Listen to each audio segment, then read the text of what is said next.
अस्सलाम वालेकुम की हाल है सर ठीक हो। Welcome back to my channel Kamar vlog and other video. तो यार अज जुम्मा सब तो पहले मेरी तरफों सारा जुम्मा मुबारक। तो यार अज का व्लॉग होया रस्ते स्टार्ट क्योंकि यार मैं जा रहा डबल फाटक उत्थों लैना यार घर का समान वगैरह लगाना। मैं कहा चलो यार नाल अपना व्लॉग भी स्टार्ट कर लें नाल अपना काम ही हो जाएगा। तो यार अगे आगे सिटी पार्क यार सिटी पार्क का अजीब भी करो जो भी मैं इतों लगना मैं हर बारी व्लॉग कहना कि यार नेक्स्ट फ्राइडे जरूर जाएंगे नेक्स्ट फ्राइडे जरूर जाएंगे। पर यार की करिए अज फिर फ्राइडे वे तो अज फिर मैं नहीं जाना। पर यार ऐसा हो जाता है क्योंकि यार हर बारी मैं सलाह बनाना कि यार जो मैं जाना है पर यार की करिए हुण नहीं लग रहा टाइम। हुण बंदा हर बारी को नवा रौला पै जाता है। की करे बंदा टेंशन हो रही यार समझ नहीं आ रही। यार मोटरसाइकिल पेट्रोल को नहीं से मैं कि यार चलो ये भी पुआ लेने तो चलने अपना फिर डबल फाटक कल अपना समान लैके फिर जनाब धुप शुप चंगी चाड़ी है अपना जाना जल्दी जाना जल्दी होके वापस भी आना यार आके फिर जुम्मे का टाइम ही हो जाना जुम्मा शुमा भी पढ़ना ना। तो यार ध्यान नाल हुण चलाना मोटरसाइकिल तो नाल अपना व्लॉग भी स्टार्ट कराने।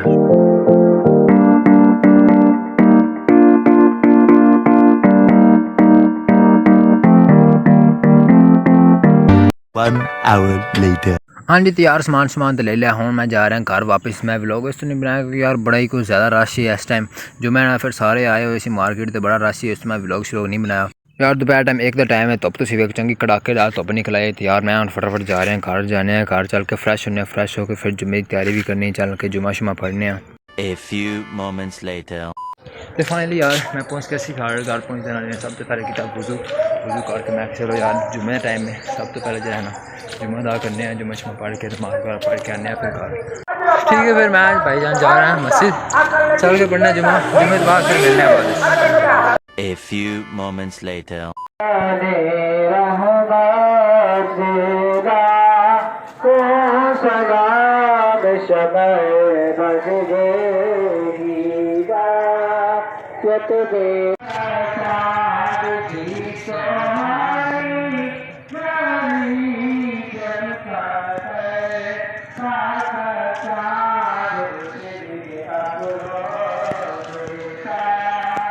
हाँ जी यार जुम्मा शुमा पढ़ लिया पढ़ के हो गया फ्री यार बड़ी ज़्यादा गर्मी सी पता फिर सारे इकट्ठे होने मस्जिद फिर हबस जी बन जाती ऊपर फिर कूलर लगे सन तो यार अंदर काफ़ी हबस जी बन गई तो पसीना आ जाता बड़ा गंदा हो रहा है मेरा। तो एक यार जाने शुक्र है मौसम काफ़ी मज़ेदार बन गया यार इतने मौसम तो ऐसा लग रहा है दिल गार्डन हो रहा है बहुत मजा आ रहा है यहाँ पे।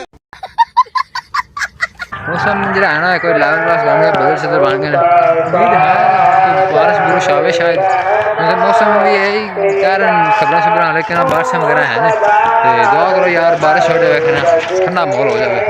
बाकी यार जा रहे हैं हम घर जाना है कोई रोटी खाने फिर यार 2 मिनट सौ जाना मेरा जरा सिर फट रहा है सॉरी यार मेरे सिर में काफ़ी ज़्यादा दर्द हो रही है। जाना है कोई घर चल के आए कोई ना रोटी से खा के ना सौ जाना फिर व्लॉग देना बाद सोचेंगे करना भी है। 2000 years later. यार जिम्मे आया था आग मैं सौ गए थे सुल्तान जनाब आग लगी तो मैं अपना सुता ही रहा यार फिर ना काफ़ी सारी आग लगी मैं काफ़ी ज़्यादा सुता रहा तो उठा फिर नमाज़ पढ़ी असर दी नमाज़ पढ़ के मैं यार चलो एडिटिंग स्टार्ट करनी है आज मैं दसा मैं अपनी एडिटिंग किस तरह करना जिससे मैं जाकर करना वो भी तुम दिखाने हैं। तो यार मैंने काफ़ी सारे दोस्तों ने कहा कि यार जी तेरी आवाज़ है ना उनका बड़ा मसला होता है मतलब कि तेरी आवाज़ घट भी होती थी शोर भी काफ़ी होता है। इस मैं फिर ना इस तरह करना कि मैं पहले वीडियो रिकॉर्ड कर लेना चुप करके फिर जी वॉइस होती है ज़्यादातर जी वॉइस है वो मैं बाद रिकॉर्ड करना। तो हुण मैं उधर ही जा रहा तो मैं फिर आखिया चलो यार जान तो पहले जो है ना तू खान पीन ली चीज़ां ले लीए इतों स्टोर तो फिर जनाब उत्थे नाले बह के कोई खाने पीने नाले फिर जाना एडिटिंग अपनी करने। तो यार अपनी चीज़ियाँ मीजियाँ जड़ियाँ हैं ना ढेर सारी ले लिया ना लिया की भाई जान केक लिया बिस्किट लिया पापड़ लिया शाही मेवा लिया चलो भाई चीज़ियाँ मीजियाँ अपनियाँ जड़ियाँ हैं ना वो टंगने आए थे चलने हुण। तो यार साढ़े घर तो एवं को 5 मिनट के फासले दे टाउन है तलाल बाग क्योंकि नया बनया काफ़ी देर हो गई तो जो है ना प्लाट श्लाट में है काफ़ी लोग ले पर जो है ना इन्नी आबादी फिर भी नहीं है तो इधर ना टोटल खामोशी होती बिल्कुल ना इंदे कोई सिर्फ परिंदे शिंदे तो फिर होने ही नहीं बाकी जो रोड का शोर है बच्चों बुच्चों का कोई चीज़ नहीं होती। अगे ना छोटा जहा पार्क जो है बनाया तो मैं फिर रोज़ आ जाना इत्थे बैठ के जनाब वाली जी है वॉइस रिकॉर्डिंग करने आराम सुकून नाल। तो यार हम बहने अपनी जगह तो ठीक है ना करने एडिटिंग स्टार्ट तो दसना वैसे कि यार तुहाडे लिए मैं रोज़ इस तरह एडिटिंग करना स्पैशली आना करूँ इत्थे रोज़ इत्थे बैठ के जनाब जी है वॉइस रिकॉर्डिंग वो मैं करना, क्योंकि इत्थे काफ़ी शोर वगैरह होंदा घर भी बच्चों का, नाले फिर कोई मोटरसाइकिल लग रहा, कोई फेरी वाला आ गया, कोई आ गया, कोई आ गया, कोई आ गया, फिर बड़ा मसला होंदा। इस फिर रोज़ का मैं जनाब इत्थे आए ना, इत्थे कोई भी नहीं है, चुप चाप है बिल्कुल, इत्थे बैठ के जनाब अपनी एडिटिंग करी दी तो उस तो बाद फिर कि तुहाडे ते व्लॉग एडिट करके फिर तकरीबन 11 सवा 11 बजे कोल व्लॉग भी आए रात को। तो बाकी अज के व्लॉग सिर्फ इन्ना ही सी, क्योंकि अज मैं घर से सारा दिन तो सुत्ते हैं कि जान यार ये रौला पालन लग पैन यार, खुदा का ना जे खुदा तो इसी करो, ठीक है ना, इत्थे तो सुकून लैन दे मैनू। तो यार मैं कह रहा सी कि यार तुहाडे लिए जो रहना व्लॉग शो एडिट हम बैक करने, ठीक है। तो अज का जो व्लॉग से बिल्कुल शॉर्ट सा सी, तो मतलब कि इन्ना कोई मैं गया नहीं है, सिर्फ बाहर गया सी सुबह, मैं चलो यार ना दिन अपना व्लॉग स्टार्ट कर लें। हुण इंशाल्लाह मैं कोशिश करनी डेली व्लॉग की, डेली व्लॉग आएगा इंशाल्लाह इंशाल्लाह इंशाल्लाह डेली व्लॉग आएगा, ठीक ना।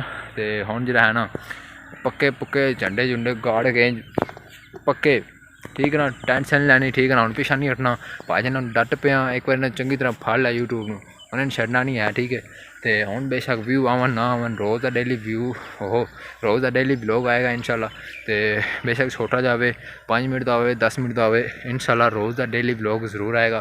तो की साह चढ़ गया मैनू।